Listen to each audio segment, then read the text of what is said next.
Hey everyone, it's Stephanie again, and you are tuned into the review of Married at First Sight, Season 15, Episode 10. Alright, before we get started, don't forget to click the subscribe button and the notification bell so you can be the first to find out when I post these videos. Alright guys, last week I did not post a video, so if you were looking for me, I was not there, but I am back. So let's just jump in. This week, this episode was their 1 month anniversary, which in the the normal world is not a big deal, but for these new couples it is a big deal because they're halfway through the experiment. So let's just jump in. I'm gonna kick it off with Stasha and Nate. So Stasha and Nate they had a pretty good episode. They had a pretty good episode. They were able to find some sort of common ground and closure with the episode, with the issue that occurred last week, in terms of Stasha kind of like being really adamant about Nate and his expression of his feelings for her, etc. And this episode we saw him saying that he's falling in love with her, and they got matching tattoos, and they had a beautiful little celebration outside with roses and all of this stuff. Here's my thing with Stasha, and we saw Stasha also meet with her mom and have that dialogue about why she's struggling with trust and his words and all that. Stasha, the way that she shows up and what has made her really successful in business is going to be detrimental to the relationship. It already has, because we saw Nate get really upset last week. And not to go too much into last week because I didn't do the review, but I was definitely Team Nate when he was expressing his frustration and feeling like, okay, if this isn't good enough, then I'm just gonna have to just, this is not going to work out. Stasha is going to need to give him space to express himself and to take little wins. And that might sound like, oh, she shouldn't have to do that, but she also doesn't have to, or doesn't get to dictate when he feels a certain way. What has made her successful, this pushy, this I need to see results, I need to see it. Emotions and love and the blossoming of a relationship doesn't work that way. So she really needs to find a way, and I wish they could have gone into it, and I think this would be great for an expert or for her therapist to work on her with, really finding a way to find peace and find meaning and find comfort in letting things unfold, and being okay with not necessarily seeing like everything. This is not an Excel spreadsheet, okay? This is not your business where it's numbers and you can always count on the numbers. This is a person, this is emotion, this is walking through life with someone, this is miscellaneous things coming up, and you don't know how you're going to deal with it. You don't know how that person's going to deal with it. You don't know how you're going to be triggered. Like the way she's responding, because she's been triggered by things in her past, you don't know how he's going to be triggered, and therefore how he'll respond, and processing that together. And the irony of it all is she can't trust, or she struggles to trust in the process of faith. And let's have faith that he's saying what he means and meaning what he says.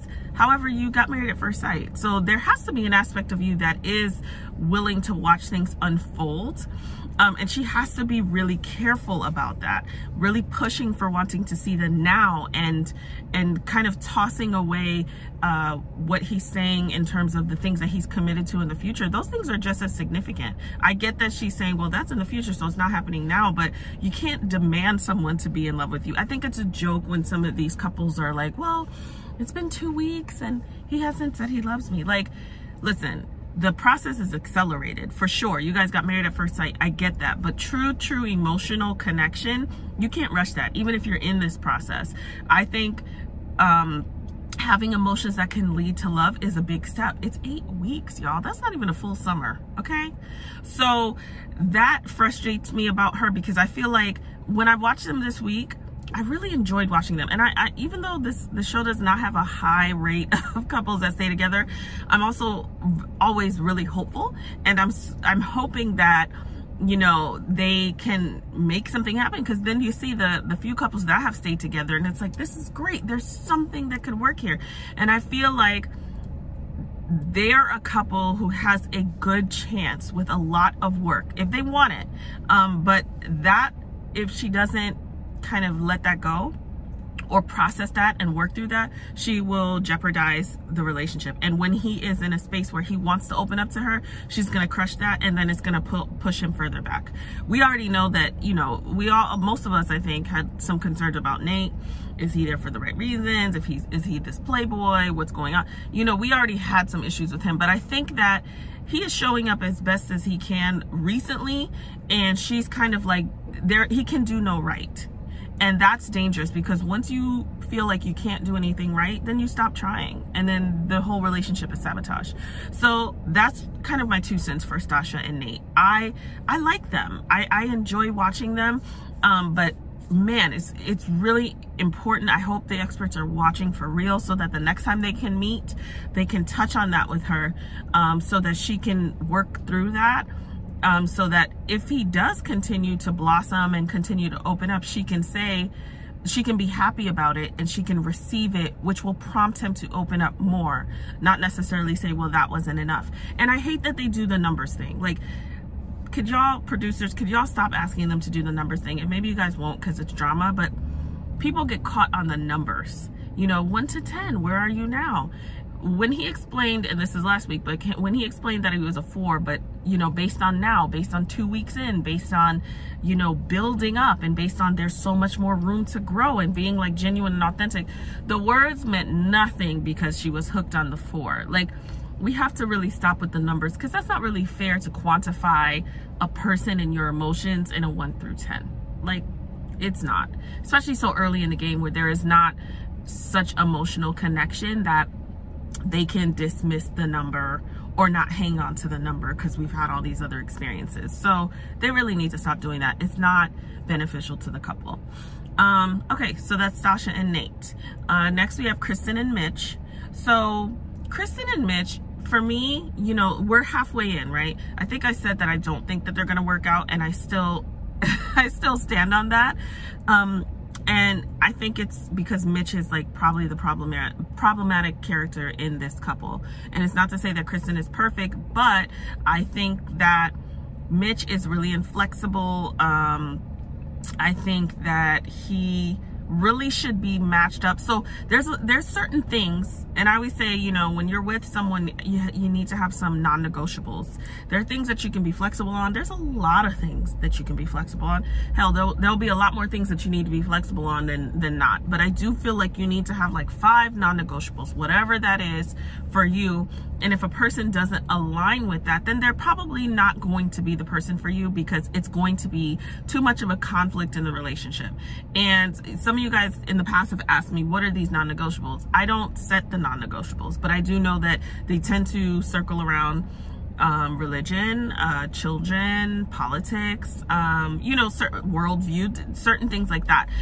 You determine your 5 non-negotiables, but for the most part, a lot of people have those in there.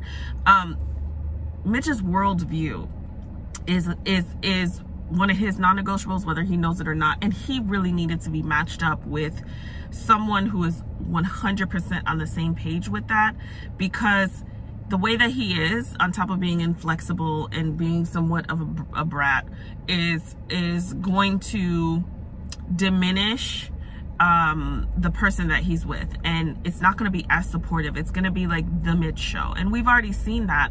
And so when Kristen, this week, they celebrated their 1 year, and I'm sorry, 1 year, they celebrated their 1 month. We saw them at the couples dinner. We saw Kristen kind of say, I'm kind of frustrated, you know, I feel like I'm smothered, and I feel like I'm not super supportive, and I don't want to, you know, not be enough. All of these very apprehensive, almost insecure, but not because she's insecure, but his response and his being is making her insecure. Like, am I enough? And she's in a very dichotomous space where, yeah, I'm doing really well and I really am enjoying being with this person, but then there's this whole other side where I don't feel comfortable and I'm not really sure, and these things are conflicting. And I don't think that's a fair experience for her to have.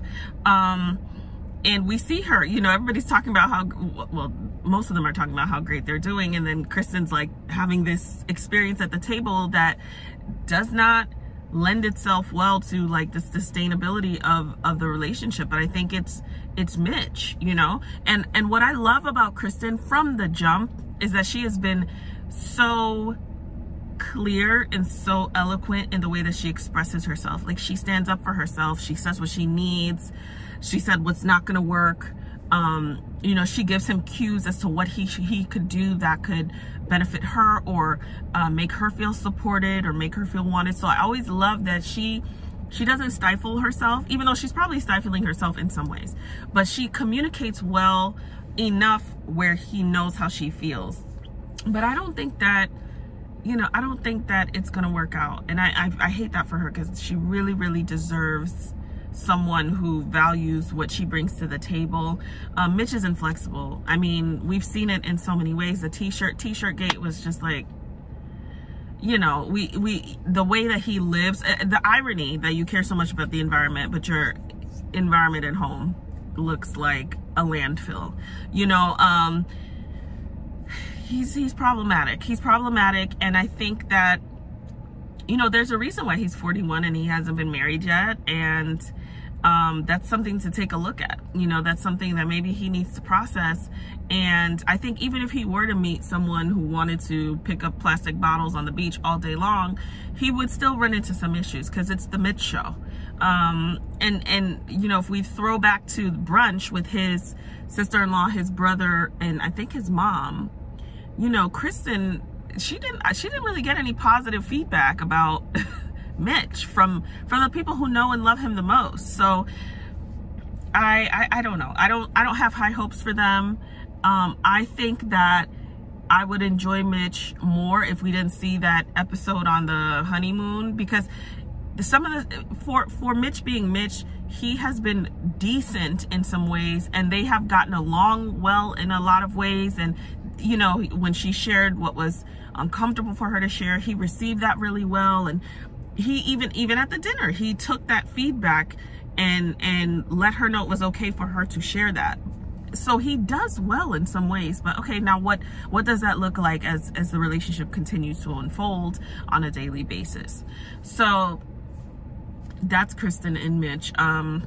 Interesting couple nonetheless, but I really just don't have high hopes. I don't. Okay, so moving on, we have Alexis and Justin. Alexis and Justin, that pink cloud has popped, y'all.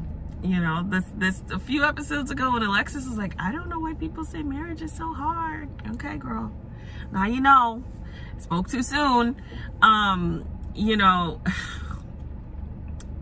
I feel like, okay, Alexis is very direct, and she kind of hides her emotion behind, you know, her direct nature or sarcasm or whatever the case may be. But she is very self-aware, and, you know, she doesn't do the things the best. Sometimes she's a little too direct. She definitely is a wild card in some ways. You know, she definitely, there's room for improvement in Alexis, but Justin is really, really blowing me here. I think Justin shows up in a way, okay, Justin kind of hide behind this nice guy, like this nice guy aesthetic for me. There is somebody else there, and so when she said there's, you know, a Mr. Jekyll, Mr. Hyde, I can totally see that, because I feel like Justin hides behind this nice guy aesthetic. Not that he's not a nice guy, but I think he is a nice guy, and so he wears that, and because he's incredibly sensitive, he rolls that into one, and he's a people pleaser. But once it doesn't go in a way that he understands or something he doesn't like, then it's like 0 to 100 in terms of how he responds. I don't think Justin's ready to be married, because I feel like there's so much that he has not worked through. I would love to know what that relationship was like, where he was engaged and then it didn't work out. You know, then we know that he kind of moved away from his family and went to just do his own thing for a while by himself. What did you do then? What was your process? How do you feel like you worked on yourself? Justin struggles with communication. Justin struggles with not only like receiving communication, but he also struggles with expressing communication. And he gets very frustrated very quickly. And instead of trying to process that stuff and trying to explain it until both sides are fully understood, he shuts down. So he kind of throws a tantrum. I feel like he gets disrespectful very quickly. Like, cursing at each other is not my fave. Not my fave. So I don't know what the F you want, or the shutdown really quickly feels very adolescent to me, and it's not going to sustain a relationship. It's either like love, love, love, love, love, hate. That's what it is with Justin. And I get that maybe you don't always know, but I think that is the hard work. That is part of the hard work of being in a marriage. You have to communicate until you know. If you're not expressing it in a way that the other person can understand, then you need to find a way to do that. Or you need to implement some tools where you say, hey, you know what? I'm not expressing myself well, or I'm at a space where I can't express myself right now. Just give me a beat and let me find a way to do that. But I've seen that he constantly is unable to say what he means, and then also mean what he says. And then he'll validate. He is run by emotion. He validates whatever happens or whatever he's doing or not doing by emotion. I feel like the scene at the table was just really weird. And I feel like part of the problem, and not that Alexis is perfect, but this is just where I'm at for this episode. Part of the problem is that Alexis feels there's so much going on behind the scene that Alexis is now getting to a point where she can't really even fully express herself, or not express herself, but fully express herself for fear of how it will you know, trigger her husband's emotionality or make him feel bad. And I think on some level all couples do that. Hey, my husband's not gonna like this, my spouse is not gonna like this, so I'm just gonna sit this one out. But I think because he operates like at a 10 emotionally all the time, she's now getting to a place where she may stifle herself, and that's not going to be good for the relationship. And there's something missing here. There's something missing with their communication on both sides, that they keep going in this circle about the same thing, and nobody can kind of catch each other, and so we stop and then we move on. So I don't know. I don't have high hopes for them, but I never really did. Like, I enjoy watching them when it was good, because it's just fun and they look so happy and it's goofy and they're sarcastic and blah, blah, blah. But in terms of like long-term relationship, I don't really see it working out. And this is the problem with the experiment. Like, when it first started, the experts were so hands-on. And man, the experts are like barely there now. And a lot of people say, well, you know, in real marriage, like, experts aren't there. But this is not, yes, this is a real marriage legally, but in the way that it's happening, the way that it's put together, this is not the norm. So they need more tools, they need more help than the average couple. The average couple known each other. The average couple is not meeting at the altar. Also, even in countries where they're still doing arranged marriages, there's a lot of behind the scenes of things that they know and they've already figured out to set that up. And then there's still a village of people and support. There's a lot of stuff going on. So the fact that this village is not really there is not really setting up these couples for the best start. Because if they could just really pop in with I feel like they should meet weekly. I really do. And I feel like they should have like maybe mini individual sessions, like a 30-minute here, 30-minute there, and then they should have a 1-hour couple session. They need it. Stuff is popping up. Everything is new. They're just figuring things out. Marriage is a mirror. Therefore, you really see yourself in a way that you didn't see yourself before, because there's some things that only marriage brings out, and they need the support and they're not getting that. So it's really like setting them up for failure to really be able to get the best opportunity for this marriage to work out. So that's Alexis and Justin. That's my 2 cents. I don't feel like talking about every single thing for every couple. This is just what's coming up for me this week. Next we have Lindy and Miguel. So Lindy and Miguel continue to be my fave. I enjoy them. Lindy, there's a concern for me with Lindy. Lindy is like, when she keeps saying, you haven't seen my crazy side, or you buckle up. I don't know Lindy, what is going on here? I don't know. What is Lindy talking about? What does buckle up mean?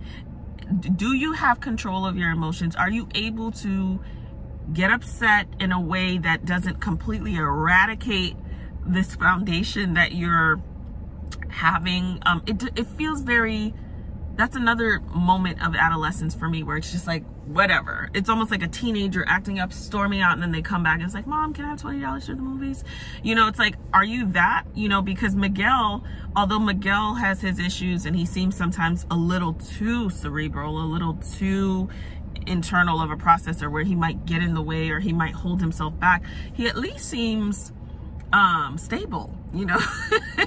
And Lindy doesn't seem stable, and maybe, you know, maybe her upbringing has to do with that. Maybe just the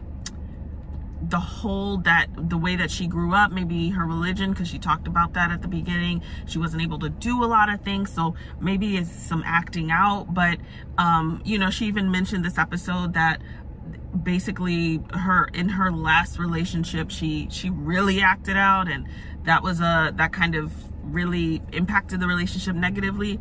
She has to do better. Like, there's just no other option than doing better. And it can't be always on Miguel to rein her in, because when your partner is also triggered, and it could be triggered by your behavior, they might not be in a position to help you get yourself together. Like, you have to be able to self-manage, and she's giving me, you know, One Flew Over the Cuckoo's Nest. She's giving me like, I can't self-manage, and okay, we'll see. And you know, there's so many things that are great about her, but there are some things that, like, she's really got to get a hold on it. She really does, because somebody like Miguel, as we know, he's just gonna say, well, this is not for me. I just don't want to deal with that. And a lot of people would say that. A lot of people would say, really love this person, or I really care about this person, but these things, or these few things can hinder our relationship, and it's not something that I want to fix. It's not something, I don't want to raise you. I don't want to, yes, we support each other in relationships, but like, this is not my thing to manage. Like, I want an adult who can manage themselves. And of course we work together to help each other in our character defects, but it's not something for me to raise.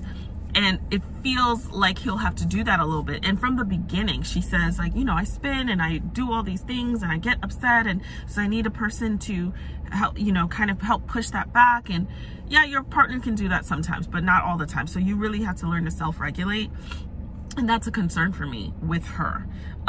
So, you know, it's not really appetizing when he says, oh, I've seen you at your worst. No, you haven't. You know, then it's like, okay, well, if that's not your worst, not that I don't think he's seen her at her worst. I mean, I guess for a month, he's seen the worst of a month. But, you know, she doesn't comfort him in saying, like, you better hold on. Like, it's like, okay, well, how much worse does it get, you know?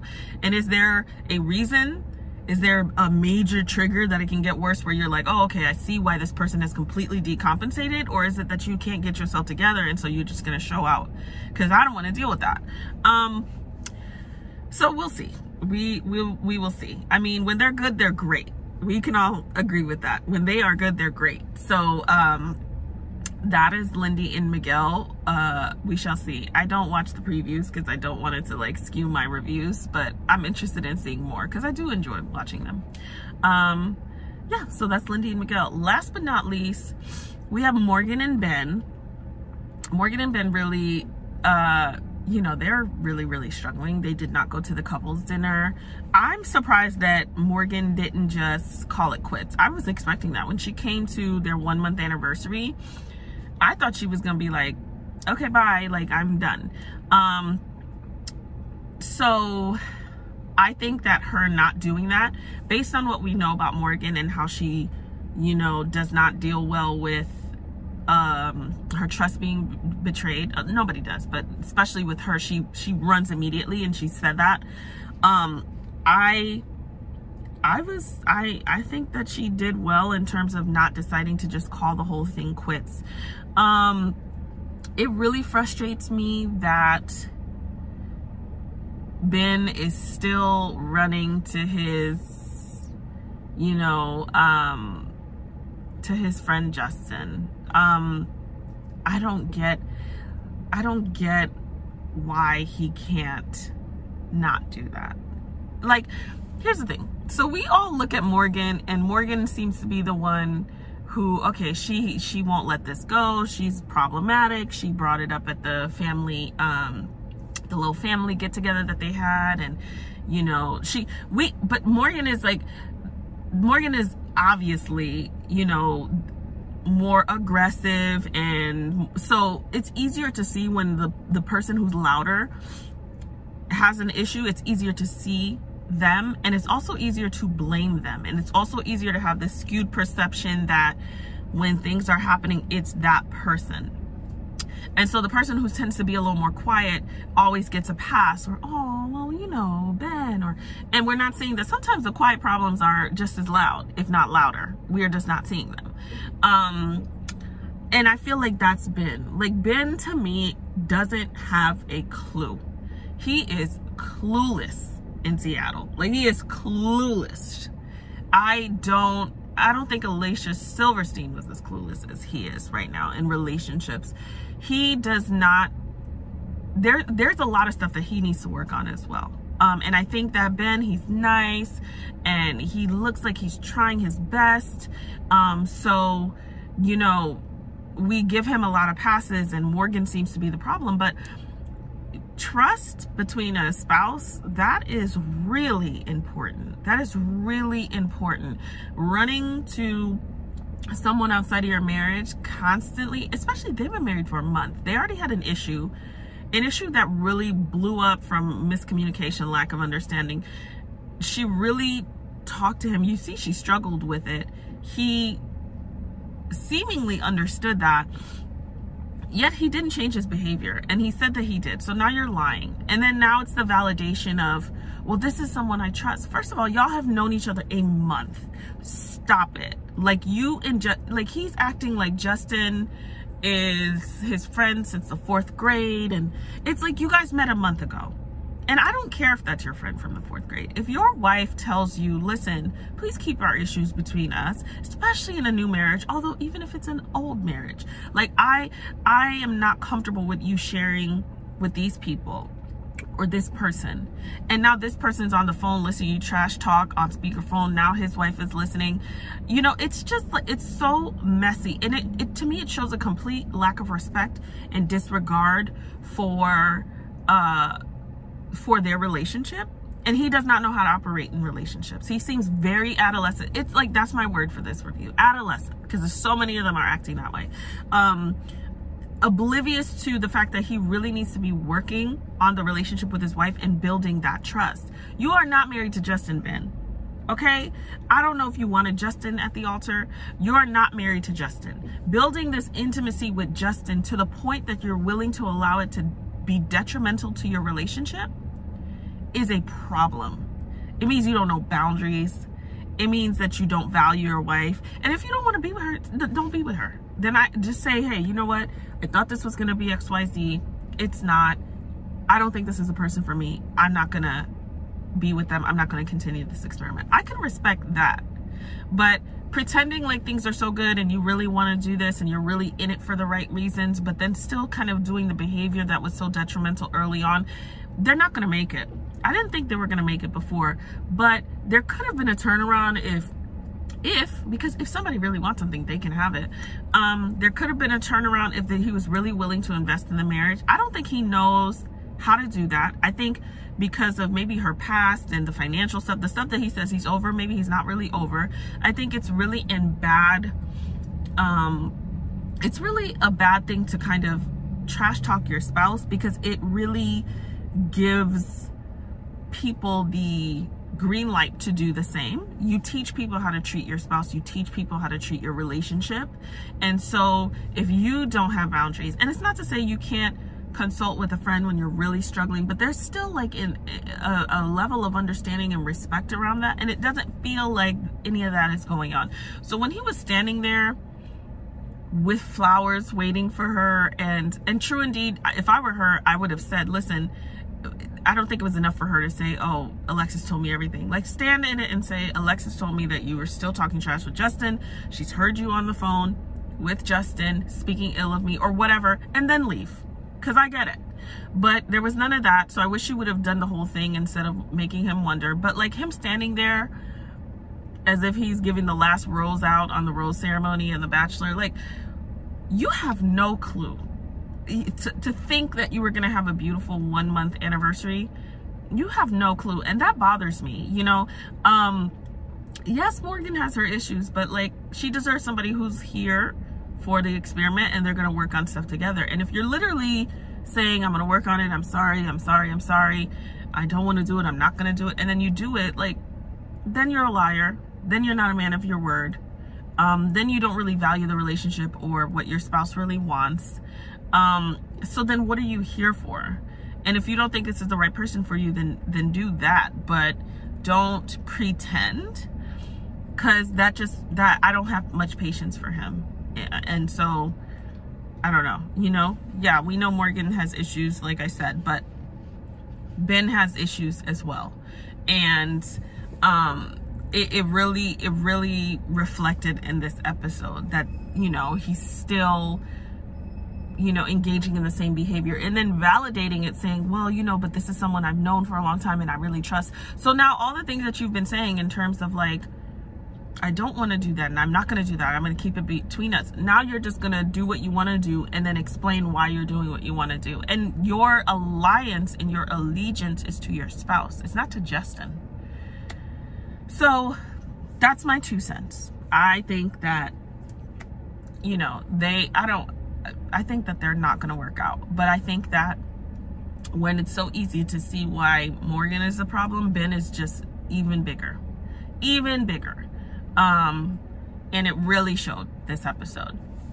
So that's this week's review. As always, don't forget to comment, subscribe, and share, and let me know what you guys thought, of course. And everyone have a wonderful week. I'll see you guys next week.